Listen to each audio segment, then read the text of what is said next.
If an animal can walk and if it can put weight on all four, even if it's limping, but if it puts some pressure on, it's probably not broken.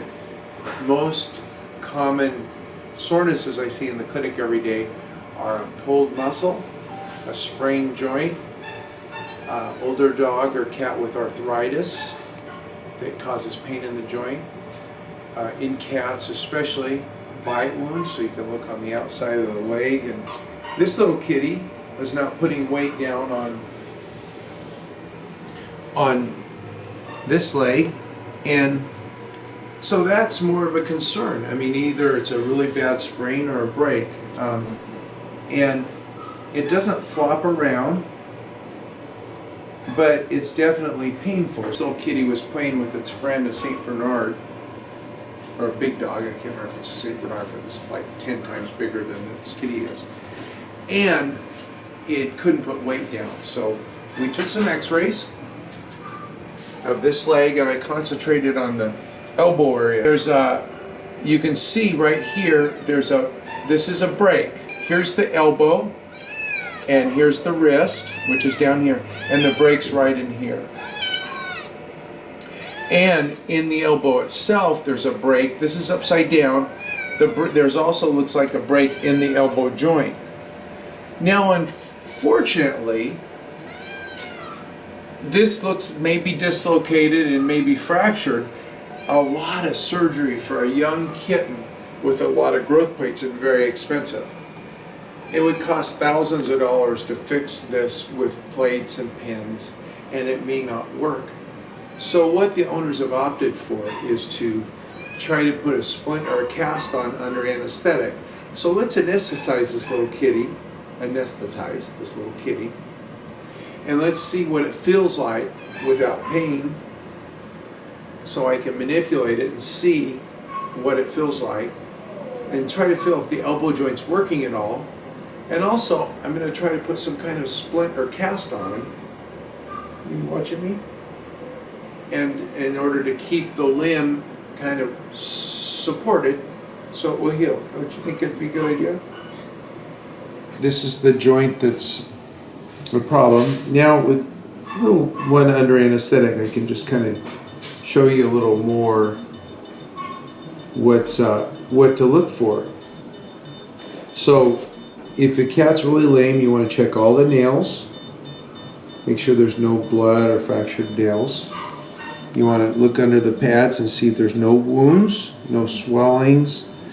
The toes can be broken, so you just gently squeeze the toes. Look at the pads for any wounds or rashes. If you want to check the joints, you can flex or extend the carpus, which is the wrist joint, like our wrist. And this elbow joint, that's the bad one on this kitten. So when I flex or extend, it pops and cracks, so I know that's out of place. Here's the shoulder joint, and that one's okay. So what I did is if I stretch it and I push together, the little broken bones kind of pop back into place, and it'd probably take four or 5 weeks to heal completely. Decide what to use, because a cast would have to be cut and might have to be replaced as the kitten grows. But so I'm deciding to maybe use a splint. I don't use those very often, but I do have them here in the clinic, and it might be just the right thing to use. So I'm going to put cast padding, a couple layers. This is to prevent pressure sores. If you're going to put something rigid on a leg, then you need to make sure that whatever you put on doesn't rub against the skin and cause an ulcer or a sore. So this cast padding will protect against that. This is a little splint that we not made, but we have for different sizes, and I decided that this might be just the thing to help out. I put some cotton wrap around the chest too, because this splint that I measured is going to go up here, and then I'm going to use some vet wrap to anchor it on. So we're going to put on a little bit of a vat wrap, and we're going to, this tape underneath helps the cast stay on. So I'm going to go ahead and put it up where the elbow was. This is where I measured it, and we're going to see if this works. It's a little lighter than the cast, but it's just as bulky. But it also, what it does is it gives more support to the elbow in lengthwise where a cast wouldn't. And with those fractures in the elbow, it's better to get the most support that we can.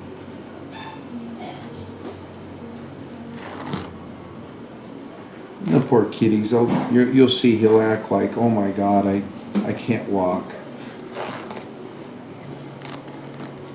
Poor thing. I'm already feeling for him because I know he's going to act like it was the worst thing in the world. So we kind of wrap like this. And the nice thing is we can remove it and replace it or do something else if it's not working, easier than if we have a cast. So we're going to leave that on like that, and then I'm going to put this little piece of tape under here and put that on. Whoops, can't have it that way because, my God, that would look awful. I have to same way. Not much color to this little wrap. I feel bad about that. I mean, usually I try to color them up with maybe some pink or yellow. This is bland, but it does match the kitty. The kitty's kind of great, so it matches him nicely. So it's nice and supported now. I mean, that's a nice firm thing. The kittens and the toes are sticking out so we can see if they're swelling after a day or so. And it's not too tight here, so you don't want it real tight because then it restricts breathing. You can see he's sleepy right now. And his tongue's nice and pink, and he's got the like nice gray splint. I did put a little wrap on the bottom of it so that it kind of stay together, and we'll see. I mean, this type of splint gives us more opportunities to take it off if we need it. And of course I didn't repair the inside of the bones because it's just a really technical surgery on such a little tiny kitty. So this is what little kitties do when they wake up and they have something on them they don't understand. They do the I'm freaking out. When kittens have something put on them and they don't like it, they don't like to be restrained, and they don't like stuff on them. It's not as painful as it is restricting. So when they flop around like that and they look like a kitty on speed and hallucinogenic drugs, then if you can either super medicate them or you can pick them up and just let them know that everything's okay. Even though this is restrictive and probably feels like they're suffocating and this hurts, then if you just give them a little bit of care for a few minutes, sometimes that'll do it. Because they're waking up, they don't understand what happens. They wake up and this thing feels like it's grabbing them. So, let's see, let's check and see. It's not that tight.